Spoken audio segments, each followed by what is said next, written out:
মাননীয় স্পিকার। সময় স্বল্পতা এবং সংসদ অধিবেশনের কার্যদিবস শেষ হওয়ার আগে অন্তর্বর্তী সরকারের অধ্যাদেশ বিল আকারে পাশের লক্ষ্যে ছুটির দিনেও চলছে সংসদ অধিবেশন। আর এদিনের শুরুতেই জাতীয় সংসদের কার্যপ্রণালী বিধি ৩০০ অনুযায়ী জনগুরুত্বপূর্ণ বিষয়ে স্পিকারের অনুমতি নিয়ে অর্থমন্ত্রী সংসদে বিবৃতি প্রদান করেন। অর্থনীতির প্রবৃদ্ধির গতি ত্বরান্বিত করে বলেন, মধ্যপ্রাচ্যে যুদ্ধের কারণে বিশ্ববাজারে জ্বালানি তেলের দাম বেড়ে যাওয়ায় চলতি বছরের মার্চ থেকে জুন সময়ে নির্ধারিত ভর্তুকি চেয়ে জ্বালানি খাতে সরকারের ৩৬,০০০ কোটি টাকা বাড়তি ভর্তুকি দিতে হবে, যা সরকারের জন্য বড় অর্থনৈতিক চ্যালেঞ্জ। জ্বালানি তেল ও এলএনজির মূল্য আন্তর্জাতিক বাজারে দ্বিগুণের বেশি বৃদ্ধি পেয়েছে। এর প্রভাবে সরকারকে চলতি অর্থ বছরের মার্চ জুন সময়ে বিদ্যুৎ, জ্বালানি, এলএনজিতে নির্ধারিত ভর্তুকির অতিরিক্ত আরও প্রায় ৩৬,০০০ কোটি টাকা প্রদান করতে হবে মাননীয় স্পিকার। অর্থমন্ত্রী বলেন, মেগা প্রজেক্টের নামে ফ্যাসিবাদের আমলে রাজস্ব আদায়ের চেয়ে ব্যয় বেশি হয়েছে।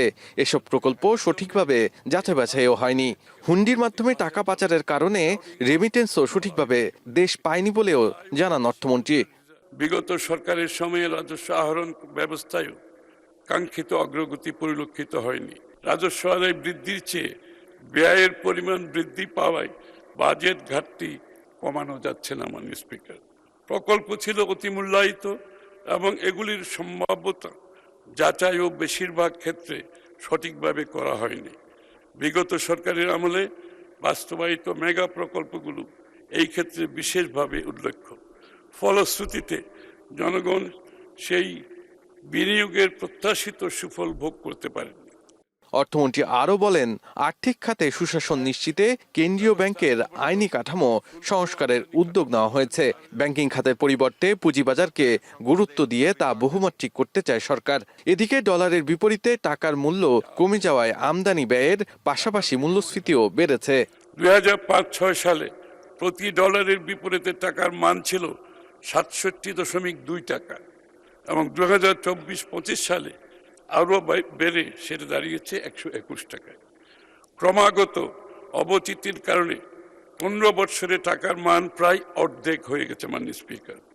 ফলে আমদানি ব্যয় বেড়ে যায়, যা মূল্যস্ফীতিকে ত্বরান্বিত। উন্নয়নের সুফল যাতে প্রতিটি নাগরিক পেতে পারে সে কারণে সৃজনশীল বিষয়গুলোকে অর্থনীতির মূলধারার সাথে সম্পৃক্ত করে ২০৩৪ সালের মধ্যে দেশের অর্থনীতিকে ট্রিলিয়ন ডলারের অর্থনীতিতে পরিণত করতে চায় সরকার বলে জানান অর্থমন্ত্রী। ২০৩৪ সালের মধ্যে বাংলাদেশকে একটি ট্রিলিয়ন ডলার অর্থনীতিতে উন্নীতকরণের কাজ চলছে মাননীয় স্পিকার। বর্তমান সরকারের মূল লক্ষ্য হলো অর্থনৈতিক গণতন্ত্র।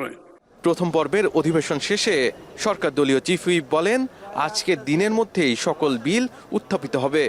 বিলের মধ্যে এটা বিষয়টা আবার বলি, একটা বিলে ধরেন ৩-৪টা অধ্যাদেশ আসে, কাজেই সেরকম দেখা গেল বিলের সংখ্যা কম কিন্তু অধ্যাদেশের সংখ্যা বেশি।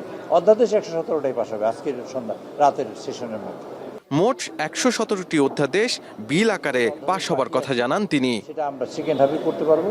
আর শাহাদাত আফরো, এখন ঢাকা। আর ১৬টা অধ্যাদেশ আমরা পরবর্তী। নায়াসিনামাইড ও স্যালিসাইলিক সমৃদ্ধ লিলি ফেস ওয়াশ যা ফেসের ডেড স্কিন সেল দূর করে দেয় দ্বিগুণ ফাস্টার ব্রাইটেনিং।